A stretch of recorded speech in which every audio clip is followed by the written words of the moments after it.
নমস্কার, আমি গল্প বুড়ি। নমস্কার, আমি শুভদীপ। আজকে আমরা আপনাদের একটি কবিতা শোনাবো। কবিতাটি এক গায়ে রবীন্দ্রনাথ ঠাকুরের লেখা। চলুন তাহলে কবিতাটি শুনে নেওয়া যাক। আমরা দুজন একটি গায়ে থাকি, সেই আমাদের একটি মাত্র সুখ। আমরা দুজন একটি গায়ে থাকি, সেই আমাদের একটি মাত্র সুখ। তাদের গাছে গায়ে যে দোয়েল পাখি, তাহার গানে আমার নাচে বুক।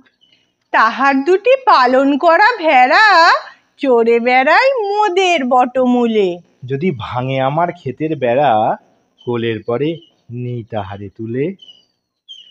আমাদের এই গ্রামের নামটি খঞ্জনা। আমাদের এই গ্রামের নামটি খঞ্জনা। আমাদের এই নদীর নামটি অঞ্জনা। আমাদের এই নদীর নামটি অঞ্জনা। আমার নাম তো জানে গায়ের পাঁচজনে। আমার নাম তো জানে গায়ের পাঁচজনে। আমাদের সেই তাহার নামটি রঞ্জনা। দুটি পাড়ায় বড়ই কাছাকাছি, মাঝে শুধু একটি মাঠের ফাঁক। তাদের বনের অনেক মধুমাছি, মোদের বনে বাঁধে মধুর চাক। তাদের ঘাটে পূজার জবামালা ভেসে আসে মোদের বাঁধা ঘাটে। তাদের পাড়ার কুসুম ফুলের ডালা বেচতে আসে মোদের পাড়ার হাটে। আমাদের এই গ্রামের নামটি খঞ্জনা। আমাদের এই গ্রামের নামটি খঞ্জনা। আমাদের এই নদীর নামটি অঞ্জনা। আমাদের এই নদীর নামটি অঞ্জনা। আমার নাম তো জানে গায়ের পাঁচজনে। আমার নাম তো জানে গায়ের পাঁচজনে। আমাদের সেই তাহার নামটি রঞ্জনা।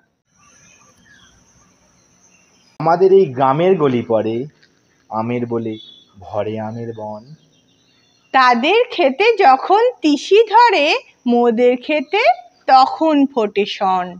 তাদের ছাদে যখন ওঠে তারা, আমার ছাদে দক্ষিণ হাওয়া ছোটে। তাদের বনে ঝড়ে শ্রাবণ ধরা, মোদের বনে কদম ফুল ফোটে। আমাদের এই গ্রামের নামটি খঞ্জনা। আমাদের এই গ্রামের নামটি খঞ্জনা। আমাদের এই নদীর নামটি অঞ্জনা। আমাদের এই নদীর নামটি অঞ্জনা।